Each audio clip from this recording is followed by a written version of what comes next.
अस्सलाम वालेकुम। आज जो रेसिपी आपको दे रही हूँ थाई राइस की रेसिपी है।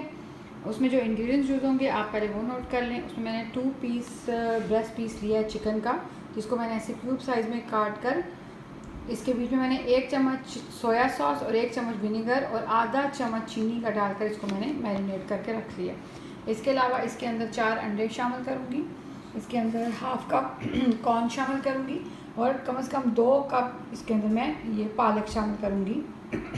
इसके अलावा इसके अंदर जो है 2 कप बॉयल राइस जाएंगे, जो ऑलरेडी मैंने बॉयल होने के लिए रख दिए हैं। अब हम अपनी कुकिंग स्टार्ट करते हैं और साथ साथ मैं आपको दिखाती हूँ। ये देखें जी, मैंने 2 टेबल स्पून ऑलिव ऑयल में चिकन ऐड कर दिया है।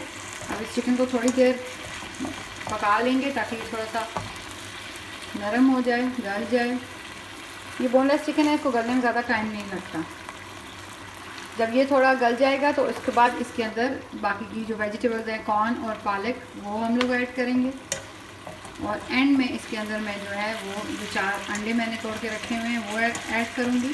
और उसके बाद ये जो राइस बॉयल करके मैंने रखे हुए हैं 2 कप राइस ऑलरेडी बॉयल्ड हैं, इनको हम लोग बाद में इसमें ऐड करके और मिक्स कर लेंगे। जब इसका पानी ड्राई होगा और ये चिकन ऑलरेडी 5 मिनट में गल भी है। अब इस स्टेज पर आकर इसके अंदर कॉर्न ऐड करूँगी और पालक ऐड करूँगी। चिकन ऑलरेडी कुक था, कॉर्न ऐड कर दिया आपके सामने। अब इसके अंदर पालक भी ऐड कर दी। पालक को बहुत रफ मोटा मोटा काटा हुआ है, क्योंकि जब मैंने इसको बैंकॉक में ट्राई किया था इस रेसिपी को तो उन लोगों ने पालक जो है वो बिल्कुल भी काटी नहीं थी, पूरा लीव उन्होंने डाला हुआ था, लेकिन मैंने इसको रफली चॉप कर लिया। तो आपकी मर्ज़ी कि आप पूरा पत्ता डाल लें या आप इसको रफली चॉप कर लें।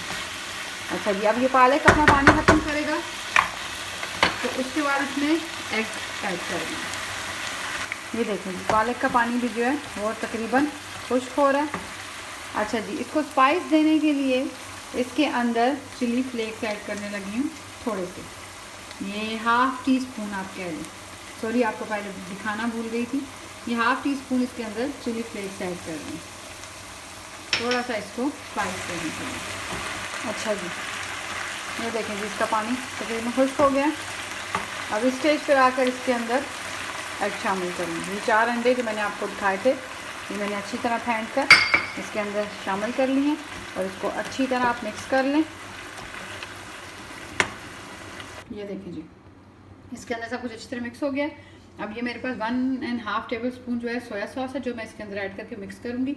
अच्छा, ये तो मैं आपको अंदाजे से बता रही हूँ कि मैं इतना डाल रही हूँ, लेकिन मैं यहाँ पर इसको रेसिपी को साथ साथ टेस्ट कर रही हूँ तो मुझे पता चल रहा है कि इसमें नमक कम है या नहीं है। तो आप जब अपने किचन में इसको ट्राई करेंगे तो आप इसको टेस्ट करके बनाएं। सोया सॉस जितना इसमें डलेगा आप उतना डालें, क्योंकि इसका सारा टेस्ट सोया सॉस से आएगा, क्योंकि हमने इसमें नमक ऐड नहीं किया। इसको अच्छी तरह मिक्स कर लेते हैं। ये देखेंगे, आप ये देखेंगे सोया सॉस डालने से इसका कलर कितना चेंज हो गया। आप प्लीज़ सोया सॉस इसमें डालें और लेकिन टेस्ट करके डालें कि कितनी आपको ज़रूरत है। अब इसको मैं सिर्फ 5 से 6 मिनट दम पे रखूँगी और उसके बाद मैं आपको इसको डिश आउट करके दिखाऊँगी। ये देखें जी, ये इसकी लास्ट लुक है। इसको लेमन के साथ सर्व करें, लेमन के साथ इसका टेस्ट बहुत अच्छा आता है। और उम्मीद करती हूँ कि आपको रेसिपी पसंद आएगी। पसंद आए तो लाइक करें और सब्सक्राइब करें और प्लीज़ मुझे सजेस्ट करें अगर आप कोई भी रेसिपी मेरे चैनल पे देखना चाहते हैं। बहुत शुक्रिया, अल्लाह हाफ़िज़।